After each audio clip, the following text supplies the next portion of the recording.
So India are on top at the start of day 3 of the first test between Bangladesh at the Zahoor Ahmed Chaudhary Stadium in Chattogram.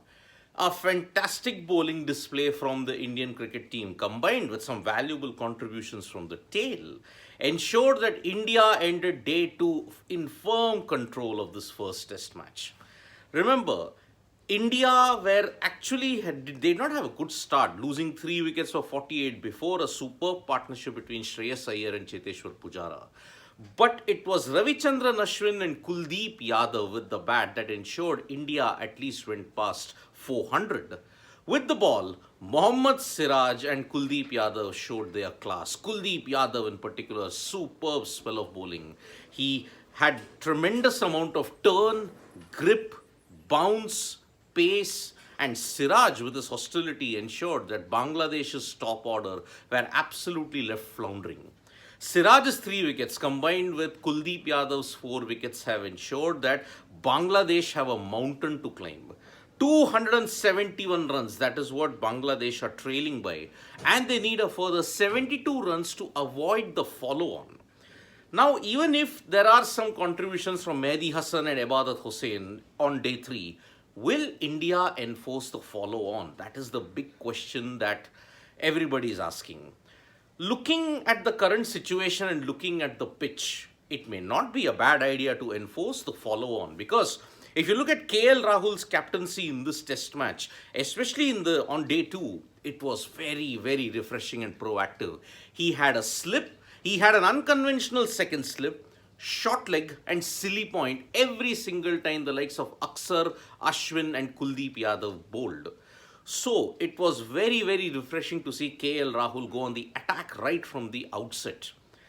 But if they do not enforce the follow on, then I don't think India will be fretting over it too much, because there is still a lot of time left in this test match. Remember, it's only day 3 today. And mostly day 3 in test matches is considered a moving day. But already I think the moving day happened on day 2, because Kuldeep Yadav, the way how he got rid of Mushfiqur Rahim, the way how he managed to get rid of the tail, the brain fade from Shakib Al Hasan, it was a very, very bad shot, because Bangladesh needed their best batters, especially Rahim and Shakib, to step up. But unfortunately, they did not. And that is why Bangladesh are in this position that they are. The Chattogram wicket already on day 2 was turning square. There was bounce also, because the Indians bowled with a lot of rip. Siraj and Ashwin in particular used their height advantage to ensure that they got the extra bounce. Mohammad Siraj opened the floodgates brilliantly with his spell of bowling. I mean, the ball that got rid of Litan Das, probably that was the ball of the test match, because he got the ball to land on a foolish length, it jagged back in, and also the extra pace from Mohammad Siraj ensured that Litan Das was late in getting the bat down. It just crashed into the off stump, and Bangladesh just could not get a break. So Mohammad Siraj simply opened the floodgates, and Kuldeep Yadav capitalized on it. What a sensational performance from Kuldeep Yadav. I think the 2 balls that defined his variety was that the one that got rid of Mushfiqur Rahim, it gripped and turned in, and the other, the one to Taijul Islam, was a quicker ball that skidded through. And Shakib was undone by the dip and the flight in that delivery. So that is why it just could not, Bangladesh just could not cope up with this variety. And so, Bangladesh are trailing by 271 runs, but 72 runs they need to avoid the follow-on. Mehdi Hassan, who was the star in that test, in the ODI series, also chipped in and hung in there towards the end, but I think he may struggle with the fresh conditions on day 3. And so, that is why India are in the driver's seat. If they can manage a 3-day win, absolutely great. It will give them more time to prepare for Mirpur, where Bangladesh have a far better record than in Chattogram. So that is the current situation at this point in time. My gut feeling is, if India get the remaining 2 wickets cheaply, they will enforce the follow-on. But perhaps if Mehdi and Ibadat hang in there for another 1 hour or so, then they will not enforce the follow-on. So and even if India don't enforce the follow on, they can still create a target of maybe a quick 150 or 200 today, And then you have 2 full days to bowl out the opposition. So, in both ways, it's a kind of a win win situation for the Indian cricket team. So, that is the current situation that we have at this point in time, that Bangladesh will be desperate to avoid the follow on. It needs a special knock from Mehdi, and one hopes that Ibadat Hussain hangs in there.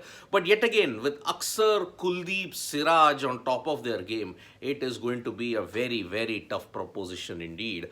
Amit Singh is asking me, can India win today? It is very much possible because look, Bangladesh's batting has not been able to cope up with the exploits of Ashwin, Kuldeep, Siraj, Umesh, and Aksar. I mean, Ashwin has underwhelmed. I will be very, very honest about it. In this test match, Ashwin has underwhelmed with the ball so far.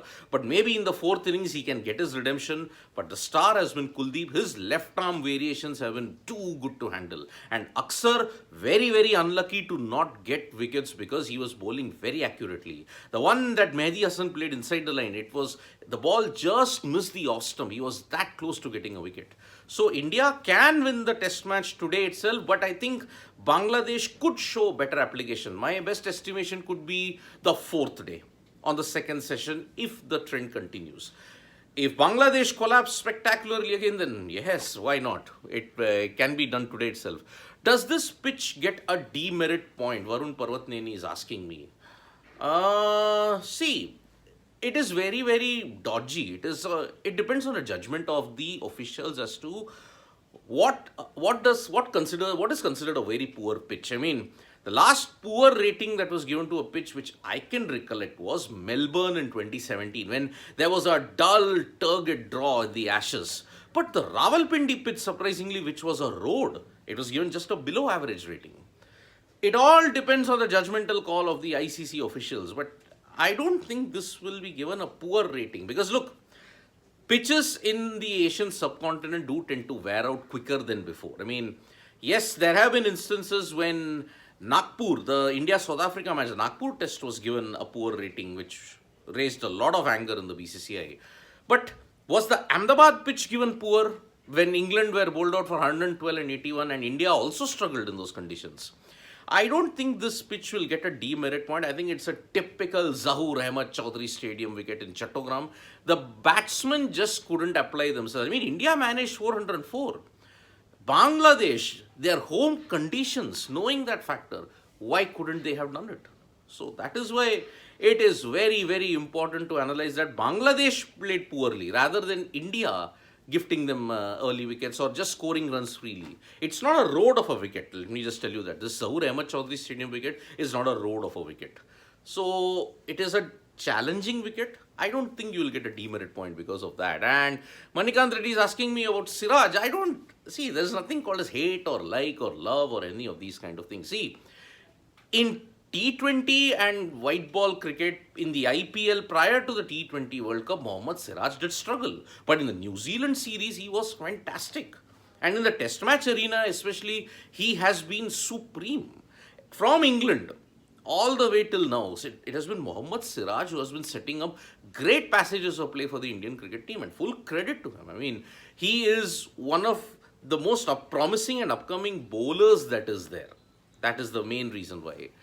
Well, who will win FIFA? Anil Saini, Bangladesh में दर्शक नहीं आ रहे FIFA के कारण. Yes, I mean, FIFA fever is on a fever pitch all over the world now. And Bangladesh have a very, very soft corner for Argentina. And that is why they will probably be wanting to ensure that they get their full night's sleep and ensure they are in full energy on Sunday when Bangladesh will, and the rest of the world will be watching Argentina take on France in the FIFA World Cup final. If you are asking me who is going to win, I would like to go with Argentina because the force is with them. And that is why I will say that Argentina hold all the aces. Messi, his providence could be fulfilled on December 18th because he's playing like a man possessed, and boy, is he playing sublime football at this point in time. So yes, that is the current situation at this point in time. Remember, Bangladesh are trailing by 271 runs. It remains to be seen whether India will enforce the follow-on. Mostly, it will be a 50-50 call. If the wickets fall quickly today, I mean, in the next 1 hour, if both the wickets fall, then I think India will enforce the follow-on. Otherwise, it won't be a big surprise if they bat again India. So that is the current situation in the third day of the first test between India and Bangladesh at Chattogram. Stay tuned to Sports Today for all the latest news and updates. We'll be back throughout the day with FIFA World Cup, India versus Bangladesh, and all the other sporting events from the world. Press the like, comment, and share button. We're also there on Facebook, Twitter, and Instagram. Don't forget to tap that bell icon so that you know when we go live. And don't forget to download the Sports Star mobile app and also check out the website. You can get highlights of the FIFA World Cup in addition to other T20 league cricket all over the world, the Big Bash League included. Thank you. Bye bye.